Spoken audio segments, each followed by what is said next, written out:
Hello students, welcome to study master. आज का topic जो है बहुत शानदार टॉपिक उठाया हम लोगों ने, जो कि हरियाणा सिविल सर्विसेज 2023। आपको पता है कि इसका नोटिफिकेशन आपको जल्द ही देखने को मिलेगा और किसी भी टाइम आपको नोटिफिकेशन देखने को मिल सकता है। आपको पता है कि इसकी जो वैकेंसीज हैं, इसकी पोस्ट है, वो पहले ही सैंक्शन की जा चुकी है हरियाणा पब्लिक सर्विस कमीशन की तरफ से।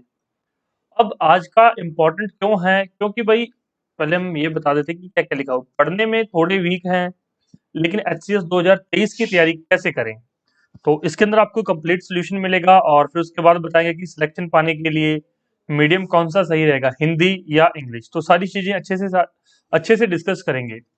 देखो स्टूडेंट्स, ड्रीम्स देखने चाहिए। अगर आप ड्रीम्स नहीं देखेंगे तो उनको पूरा करने के लिए मेहनत कैसे करेंगे। अगर किसी का कोई सपना ही नहीं है बड़ा, और किसी ने सपना ही नहीं देखा कि वो डीएसपी बनना चाहता है, कोई एसडीएम बनना चाहता है, तो फिर उसको पूरा करने के लिए वो मेहनत नहीं करेगा। और एक क्या होता है कि कुछ थोड़े वीक बच्चे होते हैं, तो उनको लोग क्या कर देते हैं, डिमोटिवेट कर देते हैं कि आप लोग नहीं कर सकते, आप लोग नहीं कर पाएंगे। लेकिन अगर आपने पिछले जो है एचसीएस का उठा के ट्रेंड देखा हो, या फिर आपने यूपीएससी का ट्रेंड देखा हो, तो इसमें अगर आप वीक भी हैं तो भी आप सिलेक्शन ले सकते हैं। बस इसके लिए आपको सही स्ट्रेटेजी और कुछ चीजों का ध्यान रखना होता है, वो ही इसके अंदर हम डिस्कस करेंगे। तो अगर आपकी चाहत बड़ी है, तो आपको उस चाहत को पाने के लिए मेहनत करनी पड़ेगी, और मेहनत से सारा कुछ हल हो जाएगा। लेकिन मेहनत कैसी, एक राइट डायरेक्शन में। ऐसे नहीं है कि कुछ भी मेहनत करने लग जाओ। चलो, अब जो स्टूडेंट पढ़ने में वीक है, अब क्या था, ये स्टूडेंट जब कॉलेज में थे तब भी ये वीक रहे होंगे। लेकिन होता क्या है, मान लो आपका किसी भी एक एक्स सब्जेक्ट का एग्जाम है। अगर आप एक्स सब्जेक्ट के आपको बेहतरीन तैयारी हो जाए, आपकी आपका क्या था, पहले एक्स सब्जेक्ट आपका वीक था, लेकिन आपने क्या किया, इस पे कमांड बना ली, तो एक्स आपका पॉजिटिविटी में आ जाएगा। इसी तरह से एक वाई सब्जेक्ट है, एक जेड सब्जेक्ट है। मान लो आपको किसी सब्जेक्ट में आप प्रॉब्लम है, तो अगर आपको इसका सही कंटेंट मिल जाएगा, सही अगर स्टडी मटेरियल मिल जाएगा, तो सही हो जाएगा। कॉलेज में क्या होता है, स्टूडेंट्स कुछ जो टॉपर्स होते हैं या फिर कुछ और स्टूडेंट्स होते हैं, वो पूरा सेमेस्टर जो है पढ़ते रहते हैं। पढ़ने के बाद उनके कितने परसेंट मार्क्स आ जाते हैं, 80% मार्क्स आ जाते हैं।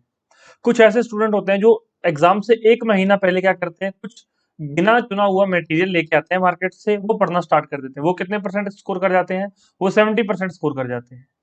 और कुछ ऐसे होते हैं जो 2 या 3 दिन पहले स्टडी मटेरियल या कुछ कंटेंट लेके आते हैं, वो कितने 33 से लेकर 40% तक वो भी स्कोर कर लेते हैं। तो हमें इस 30-40% में नहीं आना है, हमें 80 वाली परसेंटेज में भी नहीं जाना है। हमें क्या करना है, 70% वाले में आना है, कि हमारे पास एक अच्छा सा कंटेंट हो और वो पढ़ के हमारा जो एग्जाम क्लियर हो जाए। बस हमें इतना है, हम पढ़ने में वीक थे, हमें पता है, लेकिन हमें अगर सही चीज मिल जाए, हम मेहनत करने से पीछे नहीं हटेंगे, हम कर सकते हैं। तो अगर आप एचसीएस की तैयारी करना चाहते हैं, अगर आपने पहले ग्रेजुएशन की हुई है, बहुत अच्छी बात है। अगर ग्रेजुएशन कर रहे हैं तो साथ साथ भी आप तैयारी कर सकते हैं। अब इसमें एक और आपका जो है, ये तो मैंने बता दिया कि वीकनेस जो है वो दूर हो जाती है किस तरह से। अगर सही कंटेंट मिल जाए पढ़ने के लिए, तो बच्चा जब उसने सोच लिया कि उसने एसडीएम या डीएसपी बनना है, तो भाई मेहनत तो वो करेगा। लेकिन ऐसा नहीं है कि उसको कोई पकड़ा दे कि भाई तू 6 to 12 एनसीईआरटी पढ़ने बैठ जा। एनसीईआरटी पढ़ते पढ़ते टाइम लग गया, उसको रिवाइज करने का टाइम नहीं मिला। मतलब जो मैं समझाना चाह रहा था आपको, कि एक सब्जेक्ट की आपको 3 किताबें पकड़ा दी, फिर उसके बाद पेपर में आया, आपने पढ़ी तो 3 की 3 थी, लेकिन याद कुछ नहीं रहा।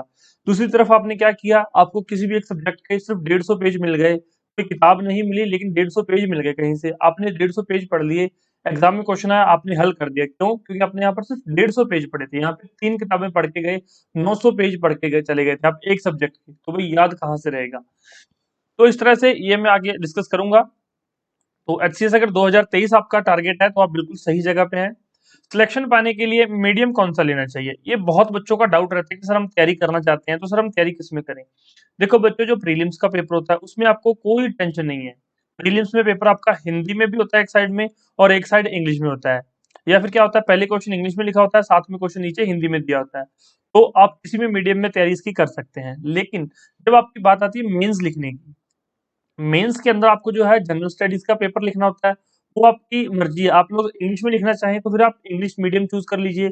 अगर आप हिंदी मीडियम में लिखना चाहते हैं तो आप हिंदी मीडियम चूज कर लीजिए। अब आपके माइंड में आ रहा होगा कि सर मैं ये डिसाइड कैसे करूं कि मुझे हिंदी चूज करना चाहिए या इंग्लिश चूज करना चाहिए। तो बच्चों देखो, आप कोई भी एक टॉपिक उठा के देख लो, आजकल आपको पता है करप्शन का मुद्दा बहुत हाईलाइटेड है। करप्शन का मुद्दा, आप क्या करो, करप्शन उठा के करप्शन लिखने के लिए बैठ जाओ। करप्शन का मुद्दा आप इंग्लिश में भी लिखो, 100 वर्ड्स लिखो इसमें, हिंदी में भी लिखो 100 वर्ड्स। अगर आप बेस्ट लिख पाते हो हिंदी या इंग्लिश में, जिसमें आप बेस्ट लिख पाते हो, जिसमें आप अच्छा सोच पाते हो, तो आपको वही मीडियम आपको रखना चाहिए। इसका कारण क्या है, जब आप मेंस में लिखने बैठते हो ना, तो मेंस में आपका जो इंटरव्यू बहुत अच्छा होता है। क्यों? इंटरव्यू में आपका आमने सामने जो है, फेस टू फेस आप जो भी जवाब दे रहे हैं वो आपकी पर्सनैलिटी देख रहा है, आपको सारी चीजें देख रहा है। लेकिन जब आप मेंस में आंसर लिख रहे हो तो एग्जामिनर को नहीं पता कि आप कैसे हो कैसे नहीं हो, आपने क्या मेहनत की है क्या मेहनत नहीं की। वहां पे क्या चीजें एक्सप्रेस करनी है, वहां पे जो आपकी एक्सप्रेशन मेथड है, जो आपके वर्ड्स हैं, वो आपके वहां पे बात करेंगे कि ठीक है बच्चे ने क्या लिखा है, क्या पढ़ा है, क्या इसकी पर्सनैलिटी है। तो अगर आप खुद को जिस लैंग्वेज में अच्छा एक्सप्रेस कर सको, अगर अगर आप हिंदी में अच्छा लिख सकते हो आंसर, तो हिंदी में लिखना स्टार्ट कर दो। इंग्लिश में लिख सकते हो तो इंग्लिश में लिखना स्टार्ट कर दो। और दूसरा है, जिस मीडियम में आप आंसर लिखना चाहते हो उसी मीडियम में आप पढ़ना भी स्टार्ट कर दो। क्यों? क्योंकि जिस मीडियम में आप पढ़ोगे उसकी वोकैबुलरी आपकी स्ट्रांग होती जाएगी। चाहे आप इंग्लिश मीडियम लेना चाहते हैं तो इंग्लिश मीडियम में पढ़ सकते हैं, हिंदी मीडियम लेना चाहते हैं आप हिंदी मीडियम में पढ़ सकते हैं। तो इस तरह से आप लोग जो है अपनी तैयारी को अच्छे से मजबूत कर सकते हैं। दूसरा इसमें रहता है कि सी सेट। सी सेट भाई क्वालिफाई नेचर है, लेकिन सी सेट की भी तैयारी करनी चाहिए स्टूडेंट्स को। स्टूडेंट्स सी सेट छोड़ देते हैं। काफी स्टूडेंट्स मैंने देखा कि सी सेट की तैयारी उन्होंने क्या किया था, सी सेट नहीं तैयारी की, उनका प्रीलिम्स का पेपर क्लियर हो जाता अगर उनका सी सेट क्वालिफाई हो जाता। काफी स्टूडेंट्स मैंने ऐसे देखे हैं, फोन आते हैं, मैसेज आते हैं कि सर मेरा सी सेट में नंबर कम हो गए, जीएस में नंबर तो मेरे काफी अच्छे थे। तो भाई सी सेट को भी नहीं छोड़ना। बात की हमने प्रीलिम्स के अंदर जीएस की, सी सेट की और मेंस के बारे में बात कर ली। अब होता है एक ऑप्शनल पेपर। भी ऑप्शनल पेपर जिसमें आपने ग्रेजुएशन किया, या तो आप वो सब्जेक्ट रखिए या फिर जिस सब्जेक्ट में आपका इंटरेस्ट है, क्योंकि जिसमें इंटरेस्ट है वो काम करने में बहुत मजा आता है। अगर कोई आपको गेम अच्छी लगती है ना, तो आप घंटों घंटों वो गेम खेल सकते हो, आप थकते नहीं हो। लेकिन जो गेम आपको अच्छी नहीं लगती है, जिसमें आपका लेवल जो है पार नहीं होता, लेवल अप नहीं होता, तो वो आप गेम खेलना बंद कर देते हो। इसी तरह से ऑप्शनल पेपर में अगर आपका इंटरेस्ट हिस्ट्री में है तो भाई हिस्ट्री को ऑप्शनल रख लो। अगर आपका इंटरेस्ट पॉलिटी में है तो पॉलिटी को ऑप्शनल रख लो। इंटरेस्ट इकोनॉमी में है तो इकोनॉमी को ऑप्शनल रख लो। किसी का भाई मैथमेटिक्स में, किसी ने ग्रेजुएशन पोस्ट ग्रेजुएशन कर रखी है, तो भाई वो अपना मैथमेटिक्स को ऑप्शनल रख सकता है। ऑप्शनल के लिए आप अलग से मीडियम चूज कर सकते हो, हिंदी या इंग्लिश, वो आपकी इच्छा है। और जो जीएस का पेपर होता है वो भी आप हिंदी या इंग्लिश में आप अपनी मर्जी से मीडियम चूज कर सकते हो। एक हिंदी का पेपर होता है वो हिंदी में भी लिखना पड़ेगा आपको देवनागरी में, और एक इंग्लिश का पेपर होता है वो इंग्लिश के अंदर ही आपको लिखना पड़ेगा। तो ये सारे पेपर थे। अगर आप वीक भी हैं तो भी कोई प्रॉब्लम नहीं, आप तैयारी कर सकते हैं। अब देखो, मैंने जो आपको बताया था कि 150 पेज मिल जाए, वो एक एग्जाम्पल था। अभी अगर आपके पास सही स्टडी मटेरियल है, सही बुक्स हैं, तो आप क्या है, अच्छे से आपका पेपर क्लियर हो जाएगा। आपको बहुत सारी बुक्स पढ़ने की जरूरत नहीं है। भाई हजारों लाखों स्टूडेंट जो है इस फॉर्मूले से पास कर गए एग्जाम को, सिलेक्शंस ले गए हैं, तो आप भी ले सकते हो। भाई अगर आपको ये स्टडी मटेरियल चाहिए, हम लोग हरियाणा सिविल सर्विसेज के लिए स्पेशल स्टडी मटेरियल 2023 के लिए प्रोवाइड करवा रहे हैं, जिसके अंदर आपको प्रीलिम्स प्लस मेंस का कंप्लीट स्टडी मटेरियल, अगर आपको हार्ड कॉपी में चाहिए तो आपको हार्ड कॉपी में भेज दिया जाएगा। भाई काफी स्टूडेंट्स आजकल ट्रेंड बदल रहा है कि सर हमें हार्ड कॉपी नहीं पढ़नी है, हमें तो अपने फोन या फिर लैपटॉप में पढ़ना है। तो भाई उनको सॉफ्ट कॉपी में भी हम लोग जो है प्रोवाइड करवा देते हैं। तो आपकी इच्छा है, अगर आपको पीडीएफ फॉर्म में चाहिए तो आप पीडीएफ फॉर्म में ले सकते हैं, हार्ड कॉपी में चाहिए तो आप लोग हार्ड कॉपी में भी ले सकते हैं। स्टडी मटेरियल किस तरह से आप लोग ऑनलाइन ऑर्डर कर सकते हैं, व्हाट्सएप पे मैसेज करेंगे 9896160956। इस नंबर पे व्हाट्सएप पे मैसेज करके जो भी इन्फॉर्मेशन लेनी हो आप लोग ले सकते हैं।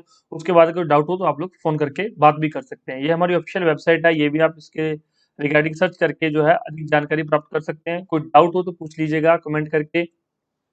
पीडीएफ फॉर्म में चाहिए तो आपको पीडीएफ फॉर्म में स्टडी मटेरियल मिल जाएगा, हार्ड कॉपी में चाहिए तो आपको हार्ड कॉपी में भी मिल जाएगा। इसके साथ अगर आपको क्वेश्चन बैंक चाहिए, क्वेश्चन बैंक भी प्रोवाइड हो जाएंगे, नोट्स, एनसीईआरटी, जीस्ट, मतलब जो भी आपका हरियाणा सिविल सर्विसेज 2023 क्लियर करवाने के लिए चाहिए वो हम आपको यहाँ पर प्रोवाइड करवा देते हैं। और कोई डाउट हो तो अधिक जानकारी के लिए आप लोग हमारे इस व्हाट्सएप नंबर का यूज करके बात कर सकते हैं। कोई डाउट हो तो पूछ लीजिएगा। Thank you so much, take care, bye bye, God bless you all, आपका दिन शुभ रहे। इसके अलावा कोई डाउट बचता है बेझिझक कमेंट करके पूछिए, आपके कमेंट का रिप्लाई जरूर आएगा। धन्यवाद।